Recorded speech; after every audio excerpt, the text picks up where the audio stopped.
everybody, this is Brian here in Sudbury. So I'm at my place that burnt down when I was in Thailand, and I'm going to go through it today, and I got to clean it up and take out some of the stuff that I can keep, and the rest of it is going to get thrown out.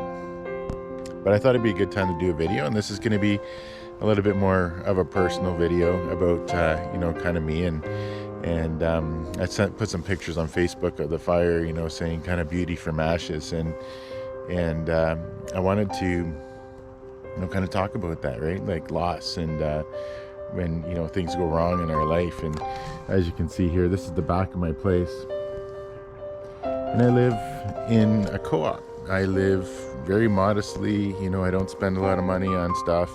My place, had some nice stuff, but I didn't invest too much into furniture and all that kind of thing. That's not my style.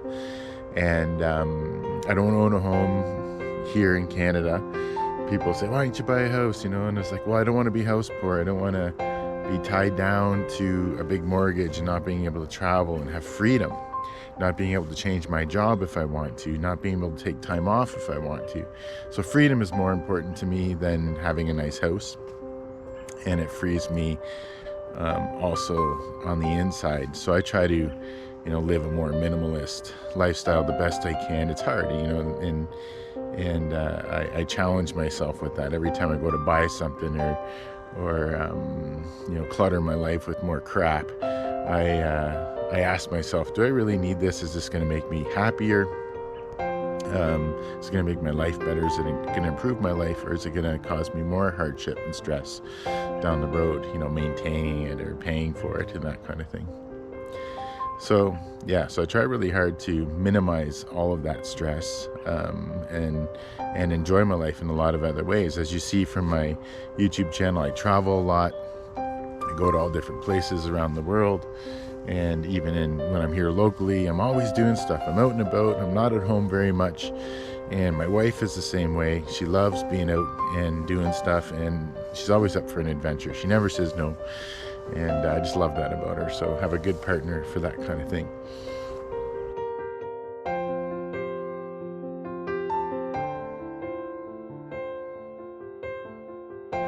So I have two little stories about this. And one is about a guy that I met. His name is Wayne Fishley. He lives down in Midland area. So he's a great guy. He's an older senior, and he owns some apartment buildings, quite a bit of property, and he's quite wealthy. And I met him when I bought my first sailboat, which was just a modest little 24-foot Tanzer.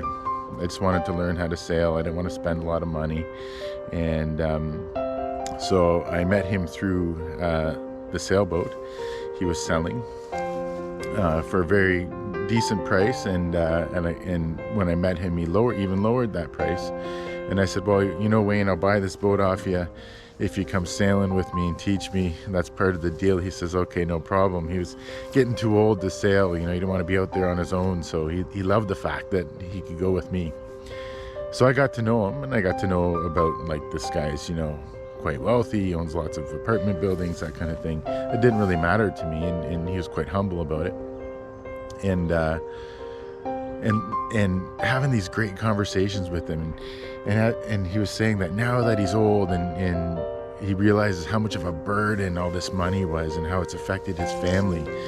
And he said, now at this age, he says, I just want to give it all away. I don't want to carry this with me anymore. I don't want to bring this with me to the next life or to when I pass. I just want to free myself of all of this stuff. And that really stuck with me. I was like, you know what? Like, he's onto something there, right? And another story I have for you is that I was on an airplane going to Ottawa. And there's this guy sitting beside me in the airplane, and he's dressed really nice. He's looking at all these documents. I see all these numbers on it, kind of glanced over, and he starts talking to me about all the cottages and camps he owns. He owns a place within Runway, his houses in Ottawa, going on and on about his wealth and all the things that he has. And he probably never ever gets to enjoy, right? And so he talked for about half an hour. The plane lands in Ottawa, and he's still yapping away about all these nice things that he owns. And as I stand up to get off the plane, I look over at him and I shake his hand. I said, "You know what, sir? I got to say thank you." A big smile on my face. And he says, "For what?" And I said, "For carrying all this shit so I don't have to." I said, "You have a lot of stuff. You know what I have? I have freedom. I can come and go when I want. I don't have to work like a slave. You know, I'm not bound to my laptop 24 hours a day." And so he was really surprised, right? He thought his life was a desirable life. And I'm the opposite, you know, like I don't desire that. I don't want that. And I don't want the headaches that come with that. So anyways, that's enough about me being trying to live a more minimalist lifestyle. So I'm going to go in here and I got to clean up the place and sort through stuff. And, you know, fires are sad, a bit tragic. Honestly, I wasn't that sad about it. I'm a fairly resilient person. For those people that know me, they will say I'm someone that bounces back from a lot of stuff, or that knows my life, my history. And I do. I don't spend a lot of time looking backwards. Stuff that's happened has happened. Can't do nothing about it. You know, and I often tell people when they're struggling or they're going through stuff, I was like, well, you either do or you don't. That's your choice, you know. And some people think resiliency is something that's, you know, some miracle or some, wow, this person's really resilient. You know, the resiliency of these people or the culture and that kind of thing. You know, resiliency is just, you know, it's just a fact. It's just like you either survive or you don't survive. You know, you either suffer or you don't suffer. And I think that's a choice. Pain is inevitable and suffering is a choice. And that's, you know, something that Deepak Chopra said in one of his books that I read. And we'll all experience pain in our life. We will all experience loss. But it's how we handle that and how we take that loss or that pain and we move forward and we create new things and strengthen ourselves and find the gifts in all of that, not only for ourselves, but to help others. And that's what I try to do. Being a bicultural person, so I have Indigenous ancestry. I have some Ukrainian and Russian ancestry and French ancestries, and I'm married to a traditional Buddhist from Thailand. You know, that opens up so many doorways in my head. So, you know, I can think about the world in so many different ways. I can think about it as a Buddhist because that's a very big part of my family and spending time in Thailand and being with the monks. Or I can think about it in an Indigenous way and in that holistic aspect. As well as a Western way. So I feel really gifted that, you know, I can kind of open up those different doors in my mind when I feel like I need to go in any one direction. I love the Buddhist ideas and philosophy around letting go and dealing with suffering or pain and making like goodness happen in your life and happiness, right? They're experts on finding happiness, and so I do listen to a lot of those teachings. So yeah, so I'm going to go through the place, take you on a little tour, and show you the mess and how I'm cleaning it up.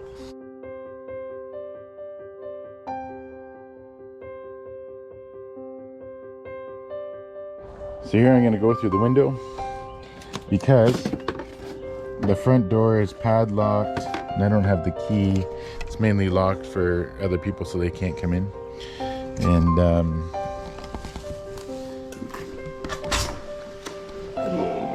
so the place is a disaster, and this isn't my doing. When the insurance company came through, they just piled everything and ransacked the place to itemize all the stuff. And so it looks like, you know, I live in a pigsty, but this is the aftermath of a fire and the insurance company coming in. So you can see the mess that I've been going through.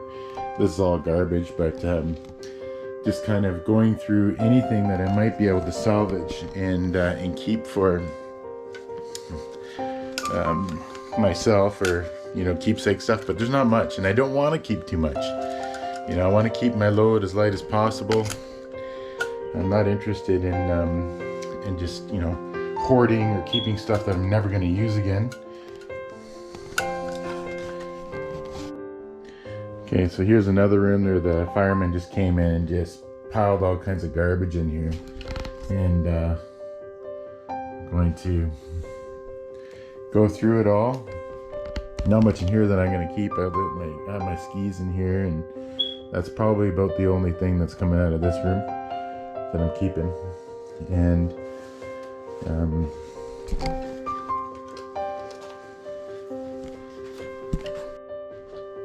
so here's the laundry room again, kind of, you know, ransacked, and I have to use a flashlight on my phone.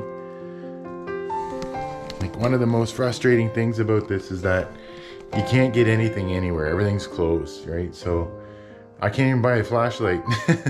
I bought a flashlight at a pharmacy, a cheap Chinese one. It don't work.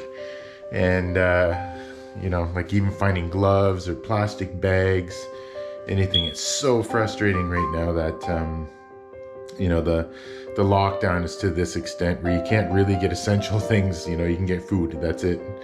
Or you can, if you want to order something, like you need a flashlight, you got to wait 48 hours to get it through a pickup, you know, at a store. It's ridiculous. So anyways, that's the one thing that's very frustrating, you know. So a lot of this stuff didn't catch on fire down here. It was just mainly smoke damage, as you can see. And so I've already been going through a little bit and trying to clean up.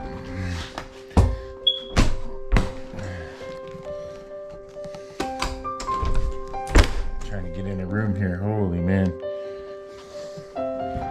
So this is another room. We've been cleaning and sorting, trying to see if we can save some of this baby stuff. This room doesn't have a lot of smoke damage, but there is like a black powder over everything in here, and it smells. So, you know, I don't know if we're going to be able to get it cleaned up or not. It's very wet in here. There's a lot of mold starting to grow because there's a lot of water on the floor originally when they put the fire out. So there's a strong odor, and I took some clothes out and washed them, and you can still smell the smoke, but it's not strong. So you hear that little beeping, that's the fire alarm. But you can see, like, on the walls it's wet. And oh yeah, just crazy the amount of damage that happens in such a short period of time with the fire. So I'm going upstairs now.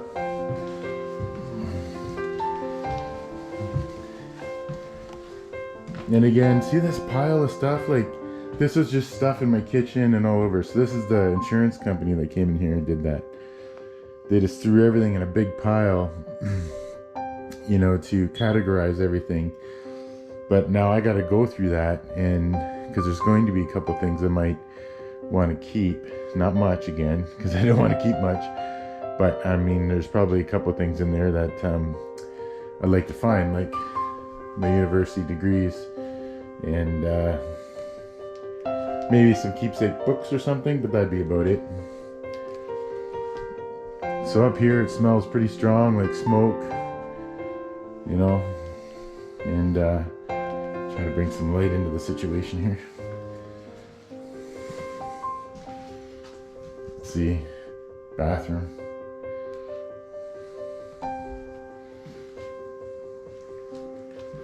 It's a little storage room. I had a lot of kitchen stuff because Ginny and I like to cook, and make a lot of Thai food, so we had some pretty specific cooking stuff to do that.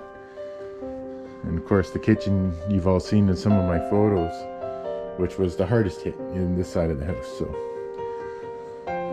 nothing in there salvageable at all.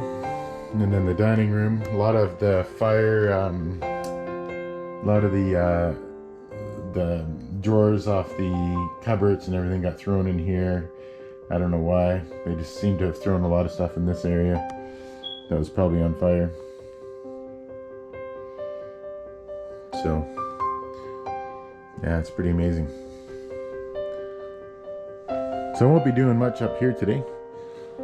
Just mainly going to be cleaning up the basement. This is mainly going to all be garbage, I think.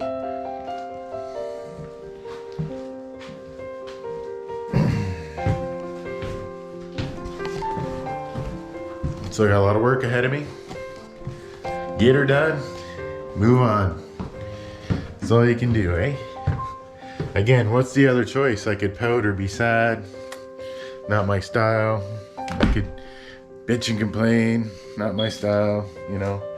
I try to keep things positive and just move forward. That's all you got to do.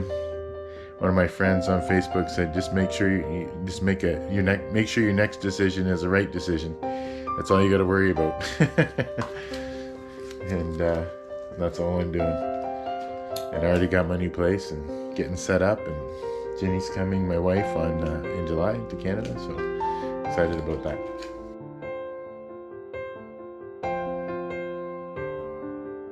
You know, this isn't the first time I've had loss. I've had a lot of loss in my life, but I've had a lot of gains in my life. And some of my Buddhist teachers say, you know, as long as you're 70%, you know, 70% on the upward trajectory, you're going to have about 30% of loss, right? And that's just life, you know, as there's ups, there's downs, there's lefts, there's rights, there's life, there's death, and there's good and there's bad, and there's love and there's loss. You know, everything has that kind of opposite to it. And the Buddhists will also say that we suffer mainly because of our attachments to things, our attachments to people, our attachments to jobs, our attachments to our ego and our titles in life, our attachments to money, relationships. So the less you can attach yourself to these things that really don't mean anything. Like, none of this stuff means anything. I can't take it with me when I go. It's just stuff. It's like material garbage, you know, like other than a few photos and a couple books, like I mentioned, there's nothing in here that can't be replaced or even means anything to me. So, you know, it's just not worth worrying about.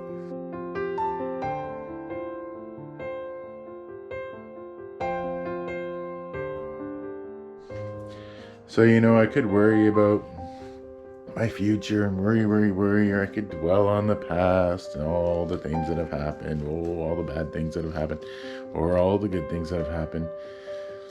But, you know, dwelling on our past or rethinking our past or ruminating about our past really does nothing. All it does is allow us to keep re-experiencing the old pain over and over and over again. And, you know, thinking about our past brings depression, and not letting go and thinking about our future causes anxiety. So the idea is to be in the moment, right? And in the moment, the best you can. So here I am in the moment, cleaning my place. I'm alive. I'm breathing air. You know, I'm here, and there's beauty in all of this, right? And it's teaching me too, right, to let go. Let go. You don't need this stuff, you know. And what does it do for you, right? And I know I'm excited about the things that will come, you know, in the future. I'll be traveling some more to Thailand. I'll be doing a lot of sailing and working full time as well. I'm back at my job that I just love, working with seniors and working with people that are unwell and in palliative care. I learn a lot from them about the values of life, what is important. And a lot of my clients teach me, you know, at the end of life or when you're getting into your senior years, they don't talk about money. They don't talk about their jobs. They don't talk about the crap that they've accumulated, the big houses that they've had, you know, all the stuff they've, you know, had to do in their life to accomplish whatever, you know, whether it's, you know, work titles or education. All they talk about is their family. They talk about their family and the ones that they love. That's it. They don't really, that's all that's important. And I think it takes people a really long time to get to that place in their life where they realize that that's all important. You know, we spend so much time away working. What are we working for? Working so that we can buy that, so we can get that, so we can have a bigger that, a better that. And as you're picking stuff up on one side of your life, you're always dropping something on the other side. So you got to think about, you know, if I'm doing this, what am I putting down on the other side when I'm bringing something else on to carry?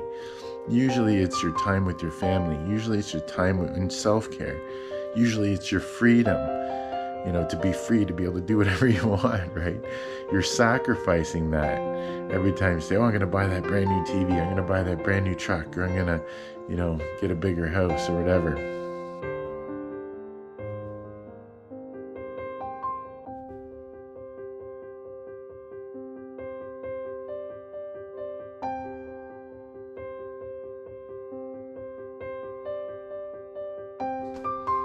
We build our own prisons sometimes, and prisons aren't necessarily, a locked-in cage. Prisons are those that places that we don't want to be.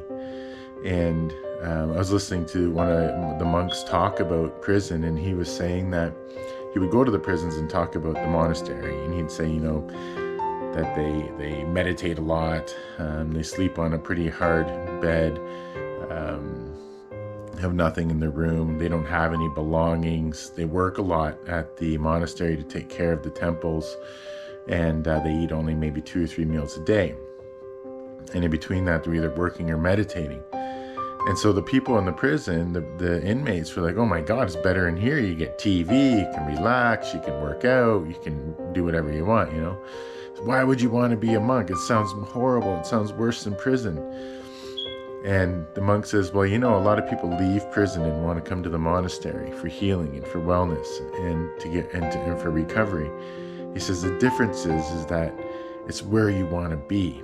So anywhere can be a prison if you don't want to be there, whether it's a relationship, a mortgage, a job you don't like, or any which way you can trap yourself, which there's a lot of ways you can do it. You create your own prisons a lot of times. And then you feel it. You feel that anxiety and the stress and the weight of that all the time.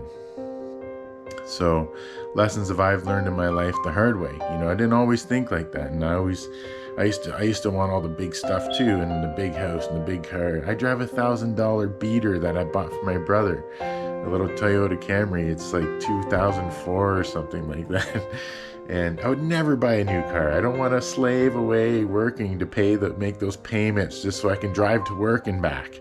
Oh my God, it's ridiculous. So I buy cheap stuff and use whatever resources I have to enjoy my life, to see new places. So that's what I do. That's what I love to do. It's not for everybody. But you'll see that when you start, there's more of a minimalist movement. When you watch Netflix, you'll see videos on minimalism. You'll see a lot of documentaries on it and books coming out on it, because people are realizing that consumerism is not making them happy. So just something to think about, eh? People can watch this and be like, whatever, Brian, I don't care. Or you might watch it and say, hey, this is something that I can learn, and maybe something I can think more about. Up to you. I just hope you enjoyed the video. I'm going to get to work here and get this done. I got Saturday and Sunday, hoping to get it all done. And then back to work on Monday and move into my new place next week as well. So hope you enjoyed the talk. Hope you enjoyed the video. And have fun out there, everybody. Be mindful. Stay in the moment. Be happy. That's what it's all about. So I hope this video is helpful for some of my friends and some of the people that I know, my acquaintances, because a lot of people have a hard time with letting go and a hard time with dealing with loss. And, and my philosophy is just move forward, stop looking in the rearview mirror, and keep moving forward, keep rebuilding, keep trucking on, right?